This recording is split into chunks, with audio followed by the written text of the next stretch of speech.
Oh, good evening, everybody. Welcome back to Evening. yes, Karibu Karibu.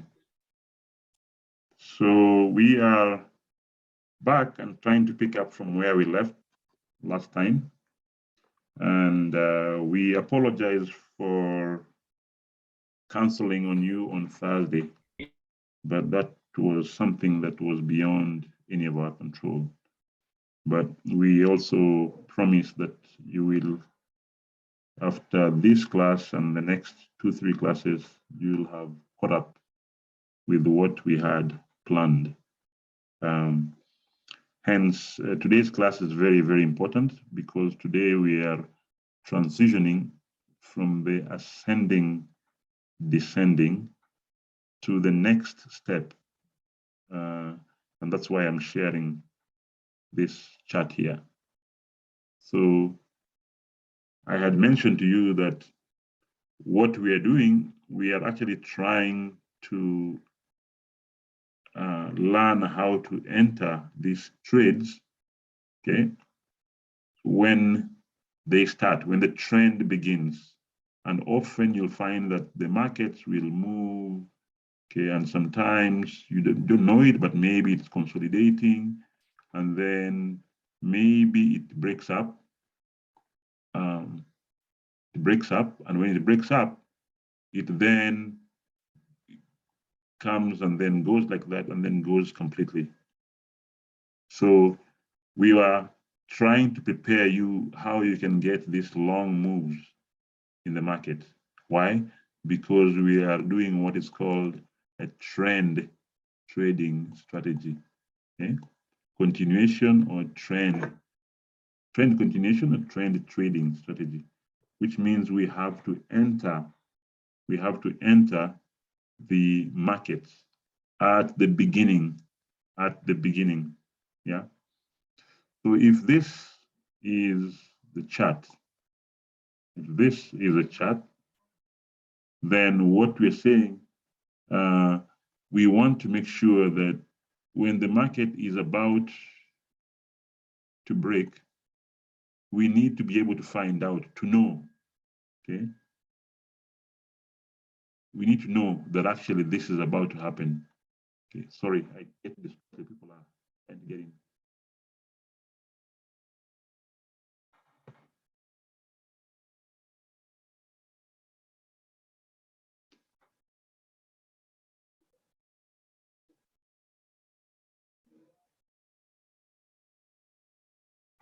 Just 1 second.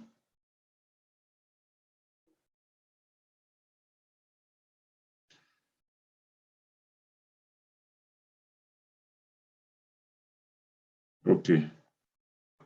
All right. Sorry, multitasking. So if the market is going to go down, what we want to do is we want to make sure that actually we enter at the beginning so that the market does not leave us. And that is where we learned about this ascending and descending. So somewhere in here, you will find your ascending, maybe it is somewhere here, okay? And then it will come, or maybe or descending, okay? And the point is, when it comes back, it will actually come and touch it, and then it will go down. So let me just remove that because this is not even clear. I'll come back to the diagrams I drew here. So we say that we're doing a trend trading. This is when the market wants to expand, right? So the market comes, and this is our current high, but we also have our current low. Okay, somebody that's negotiated. Okay, HP, that would be Alphonse. Can you confirm that that is you? Yeah. Okay. Yeah, that's me. Okay, can you mute your computer? All right. So essentially what we're saying is we have learned about this already. When we mark our current lows and current highs, And we saw when there is an ascending pattern at that point X. So clearly, you've seen the ascending pattern or descending pattern, okay, at those points X here and X there. And then when the market turns, okay, we cannot confirm that the turn is confident until it reaches point Y. Until it reaches point Y. Okay. When it reaches point Y, it actually goes and breaks your most, your current low, because that time is the current low. It breaks it and goes down, okay, and makes even a lower now, a new low. Then the market comes back. This now becomes your most recent low or previous low, most recent low, or just the previous low. Similarly, so it comes back, touches it, and then now it starts. That is what this whole setup is all about. It's about the ascending pattern turning, but is that a confident turn? We don't know.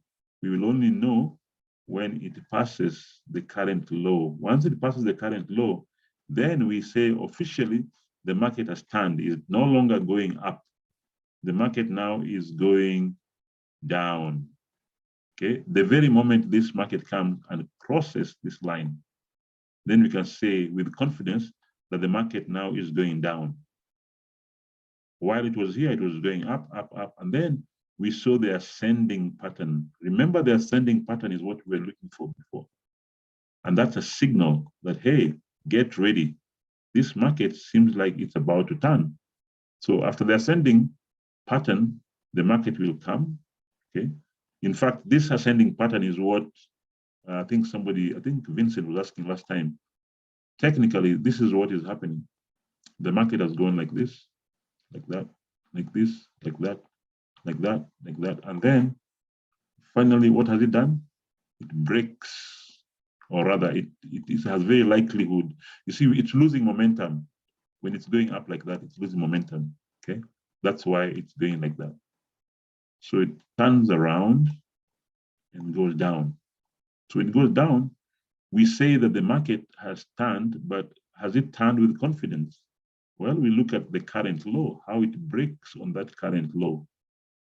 Okay, it goes through, and if it's a valid setup, it will come back, retest it, and then it will go. Now, I'll repeat that on this side, the same thing. It comes, only this time it is descending, okay? So this one here is the same thing, market is coming, and then up here, you can almost draw a channel, okay? And then it turns and goes like that. So as it turns, it goes like that, okay? Is it a confident turn? Well, we'll only know if that turn breaks the current high. That's the current high with confidence. It must break the current high with confidence. So you're looking for that point Y, the point Y, where the market is breaking with confidence. So it breaks it, comes back, retests it, and then now it goes. So this point Y is very critical. It's very critical. So today's lesson is about that point Y. Point Y, okay? So I'll go to the next slide and actually focus only on that point Y. The assumption here is we have gone through this and now you are a little more comfortable, okay? When we go through the point Y, it is actually a break. And that is where the big decisions come in. The question we ask ourselves at that point is, what kind of break is this? The break type. Is it a large break? Or is it a medium break? Remember, we talked about a large break. If this is like where you're breaking, and this is the top of, okay? Now this is considered a large break. Okay, we're breaking this line here. If the market is going up, that's a large break. Well, a medium break would probably be not a whole lot, but something like that. You can say it's a medium break, almost 50-50. And even then, even if they had a week, okay, then the week is small. See the body here. Well, here, even if it's a week, it's almost insignificant because we have a very big body. Same thing here. This has to be big. Okay? And then there's a small break. Now, the small break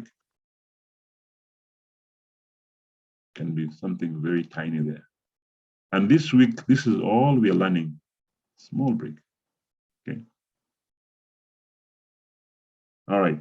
Next slide will be just about those types of breaks.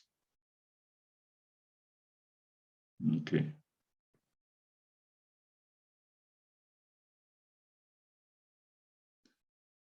Oops, people are still coming in.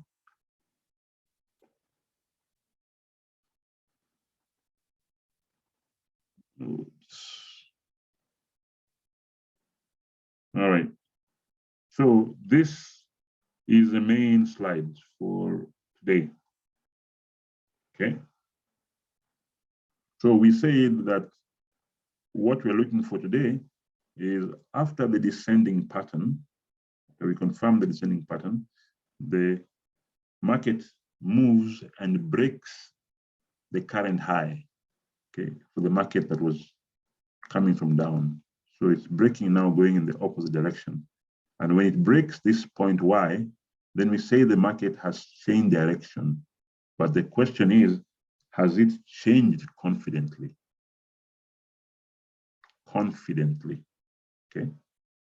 So the confidence part is what you have to look at, okay? Whether it is a large break, medium break, or a small break. The same thing here. If the market was seemingly going up and it ascends, it shows you an ascending pattern, and then it comes down. When it comes down, at that point Y, it breaks. Then the question is, what kind of break is it? Is it a large break? Is it a medium break? Or is it a small break?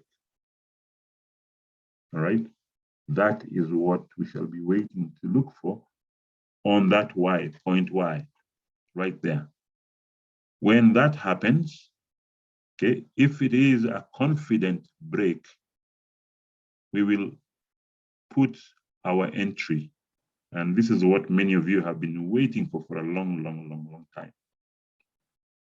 We will put our entry, and our entry will be what we call a buy limit. In our previous, or those older classes, we taught you buy stop, sell stop, and so on. But now we shall be having buy limit and sell limit. Okay.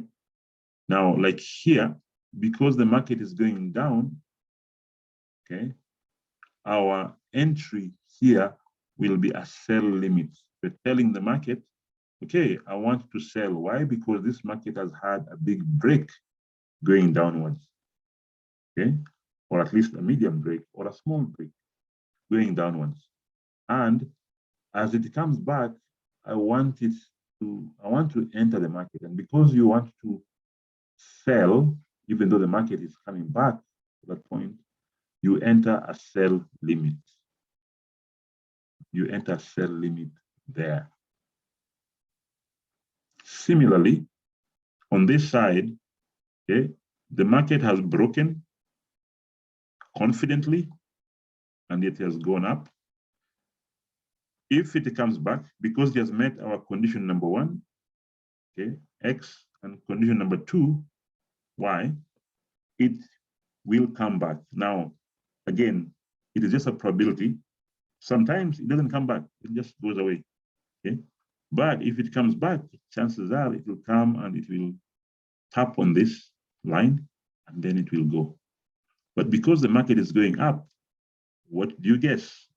What kind of entry shall we enter? It will be a buy. So it is a buy limit. So the market has gone up, it's already going up, and then you enter a buy limit at that point, okay? And that buy limit, the assumption is the market will come back, target, and go on. Now, at the break, when we have a large break, like the ones I've shown you in the previous slide, okay? Usually what we do, we now add 2 pips on our entries, okay? So if this is our entry right here, and the break was actually quite large, like that, okay? We're using this as a line. So if this is a large break, then what we do, if this is the entry, we measure 2 pips above that, and we put our buy stop, not buy stop, sorry, buy limit there, okay?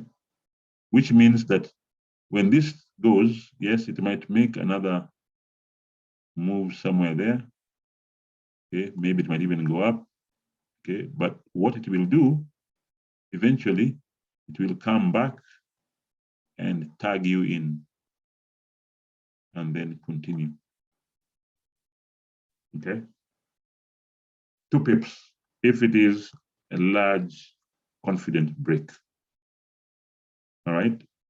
If it is a medium break, again, medium,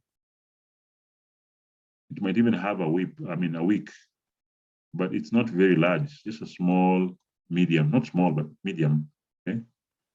Then you don't need to put the 2 pips. If it's a small break, I think it's with a week. Ken, is it a week or without a week, the small break? So we can have a small break, tiny. Coach, before we have a break, can I ask a question? Yes. Colin speaking. Yeah, thank you. This is quite enlightening. Yes. I'm just looking at what you have gone through in terms of large break, small break, and medium break, and asking, is there a particular measurement that can be used? Because from this point, the medium and large may be difficult to determine. Is there a way they can be measured to state that if it is at this particular measurement, then it is medium. If it is at this measurement, then it is large. The answer to that is yes. Your measurement, there's no ruler, but your measurement is that line it is breaking. If this is the line I'm breaking, I want to make sure that if this is the candle, that is breaking, what part, what percentage of the candle is breaking and staying at the top. You see this? So if this is the candle, oh yes, okay, so this is your measure. The part you're breaking is the measure. As long as this part is bigger, actually bigger than the bottom part, then that is a big break, okay? And you can even see, so often use the candle that is breaking as your measure. So I don't care about the size. If the size is small and the candle has broken like this, would you consider that a small break or a big break? So what you were, okay. Yeah, go ahead. Just go on. No, I was saying, because the big part of the candle is actually above the line, then this is like a large break. Okay. If you compare the whole candle, okay, there will be some time when you'll see that that one. So like now, this should be a large break, and if the candles are generally that size, and your candle breaks almost like 50% inside, okay, and then it has a fairly small wick or something, then you can say that this is like 50% of it is inside, you can say that's a medium break. Okay. And then similarly, Okay. for a small break, it'll just be a little something there. And I think this one doesn't have to have a wick. Okay. As long as it's small, just small, then it's okay, but it's a small break. Now, there is something we call watchouts. Okay. Also, by the way, as far as these three breaks are concerned, you know, descending pattern, ascending pattern, that's done. Break type, large, medium, small, that's important. Okay. I think now we should be okay with that. There's no a ruler to measure, but it is you. That means you must know where your current high is or your current low, okay? Or your what's called the most recent high, most recent low. Actually, yeah, when this thing breaks here, normally it breaks your current high, okay? And so when it comes back, it actually will be, you look for your most recent high, most recent high, which usually will be that same high because the current high will have moved there and the current low will have moved there. So this now becomes your most recent low, most recent low. So when the candle comes to break, it will break, and the size of the break will now determine how you enter. Okay?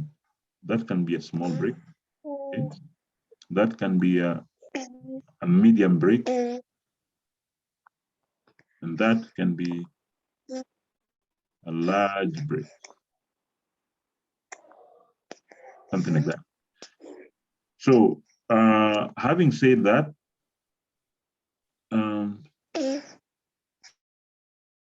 okay. Thank you. That is now clear. It's clear. Eh? Okay, good. So then there are what we call exceptions. Okay. We have to watch out to take precautions for exceptions. Okay.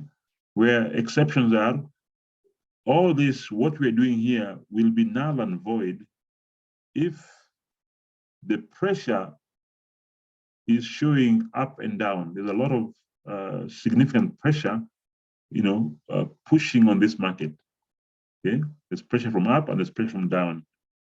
Essentially, you will see a lot of wicks on top or a lot of wicks at the bottom. So with those exceptions, then it is not good to enter or take any trades. Why? Because the market is very uncertain of where it is going. It keeps bouncing in certain zones. Okay, you'll find that maybe here there's a wick, and down here there's a wick, then here there's a wick, down there's a wick. As long as you see at least 2 wicks on top and 2 wicks at the bottom, okay, more often than not, if they're considerable sizes, then you don't want to enter into that because that is what we call a red zone. You can just draw a box and you do not enter a trade when the market is in there. And I think with the next class and the next hyper class, you'll actually see more of that. Another exception is when there's a significant rejection, or rather, if the market breaks, okay, and it breaks and then it comes back. For example, okay, the market was going down and the market comes and actually breaks, but it comes back and closes up here. Now, since the market was going down, then this is something to watch out, because if it closes like that, it means two things must happen. You must have another candle to actually close this rejection, to close the rejection. In the absence of that, then it is not a valid entry. You do not enter that. Okay, so you must have a candle to close the rejection. This wick signifies rejection. So you need to have another candle to close it. If it doesn't, and instead it forms another rejection, that's it. You're done with that trade. You do not take that trade. Okay. Or if instead it actually goes back up, in the next candle it goes up without filling up, then that trade is done, is null and void. So of course there are all these conditions, that become part of the, the trading plan. Anything else? Rejection, the wick is bigger than, in the rejection, when the wick is bigger than the break. So for example, in this break here, if it was something like that, if the wick was that big, so we don't care that the body is big, but if it has a wick that is this long, then that's it. That trade is not good, not a good idea to enter the trade. So when the wick is long, bigger than the body, like that, then it is not, it's unlikely to be a winning trade. So the wick is bigger than the break, stay away. When the break is too big, also, entry point is too far away. So if this break here, okay, or this one, let's pretend it was big. We had a candle that broke, but it was this big. And average candles are about this. Well, clearly, this is too big. Too big. It is unlikely that this candle, the next candle, will actually move all the way back there. Okay. Some even become big plus a wick, it goes like that. So see, this candle is so big compared to the average candles around. So these are what we call exceptions, all right? When the break is too big and entry point is too far, chances are it might not be a good trade. So these are the watchouts or rejections that are accompanied or accompany this entry. Okay, I think I better stop talking and give you a chance to ask before you're kicked out. All right, questions?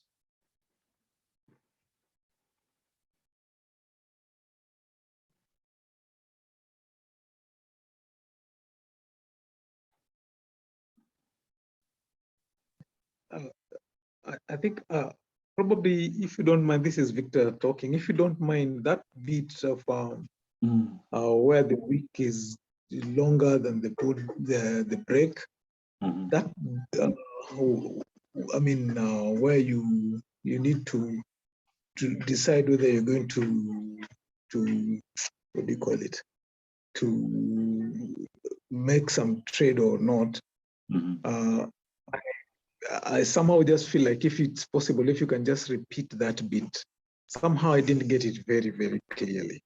When the wick is longer than the break. Yes, what you're explaining at the top right corner. This one or this little one here? Top right, the one that you drew. Okay, the big one where here. We have blue, we have, yeah. Oh, here. So anyway, what I was saying is those are what we call watchouts. Watchouts. In other words, even though the market has broken your current low or current high here or current low, if it breaks, okay, but then there is a long wick, very long wick. A long wick means a sign of rejection. Then it might not be a good trade to enter. That's what I mean. And remember, all these things we're saying now, the concepts we're learning right now, are concepts that now effectively from tomorrow, you will start practicing, okay? And then from the next class with Ken, he will go through this, but then he'll also go through the charts to now be very practical. He might give, like an example 2 or 3 on an ascending, or market is breaking up, and maybe another one that the market is breaking down. okay, to show the break types, which is large, medium, or small. So today I'm focusing more on the theory or how it actually works theoretically without necessarily going to the charts. And if you can understand the concept, then you're halfway home, because tomorrow when they start looking at the charts and you remember what we talked about, then you'll be okay. Any questions? I know it's a bit theoretical, but this is the only way we figured we can help you understand this.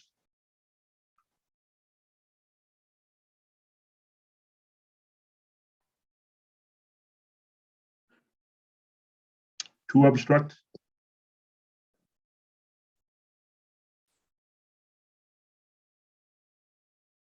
So, you know, silence. Can I ask? Yes, go ahead. Okay, I'm just saying, I've looked at the points in the market is in a red zone, then the points numbered 1 to 5.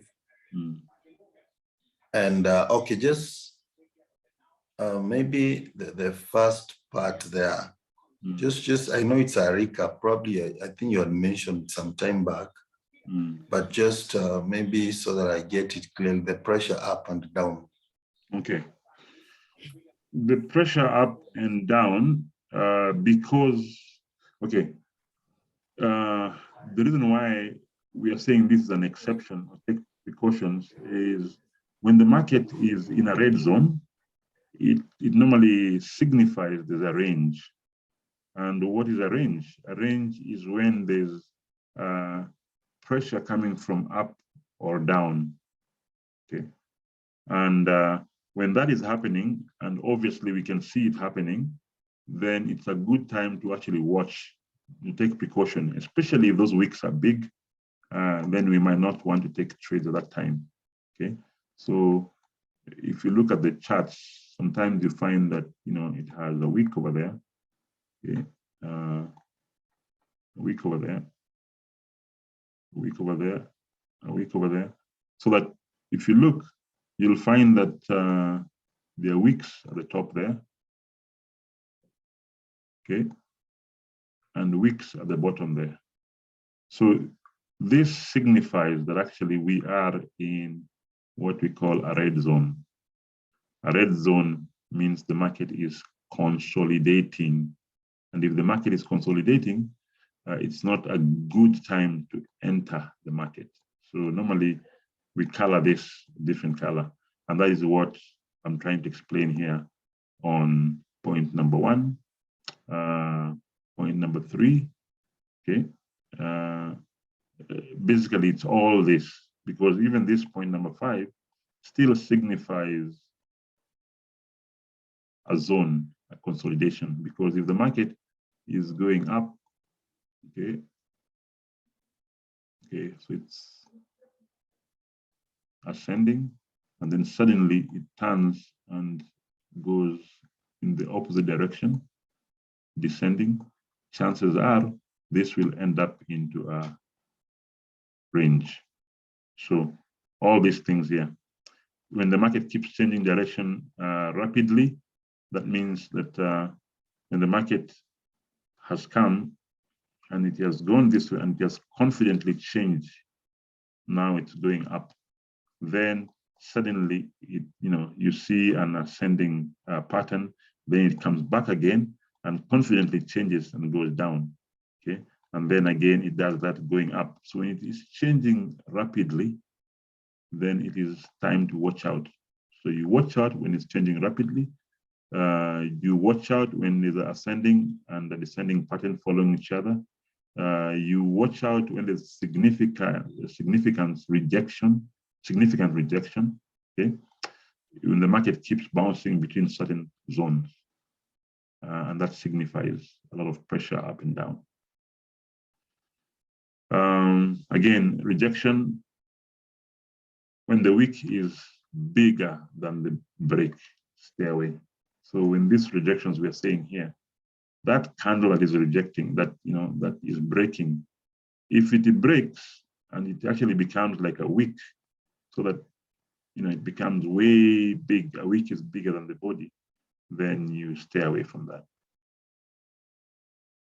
And then when the break is too big, entry point is far away. So sometimes it breaks, it looks good, but the break is very big, it's huge.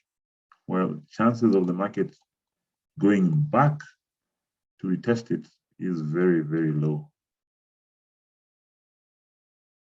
Okay.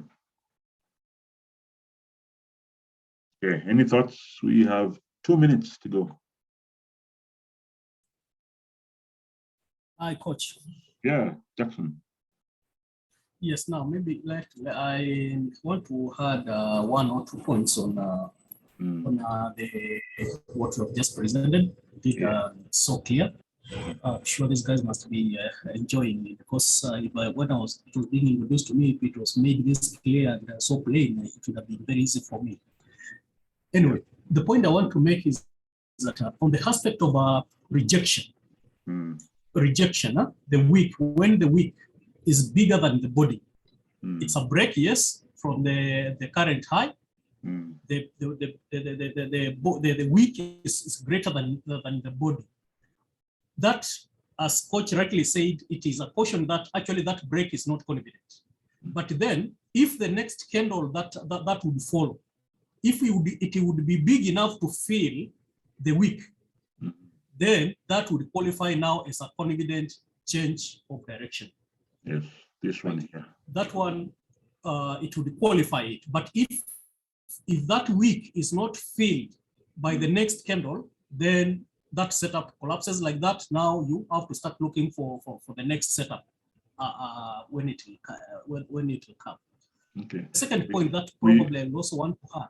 We have less than a minute. Do you want us to log out? Less than a minute. Yeah, and we log in, or what? Okay, if other guys have questions, maybe what I wanted to mention, I will be finishing in a few seconds. When when there is a turn, and then there is the retest, it is, remember, this is a game of probabilities. Huh? It is not obvious that always then the probability, once it bounces there, that it will go your direction. Sometimes it can change the direction and even tag your trade and go down all the way. Okay, so I thought that is something that we can just add to what was there, so that then it is clear and we understand. We remember that this is a game of probabilities. The probabilities of it going your way is much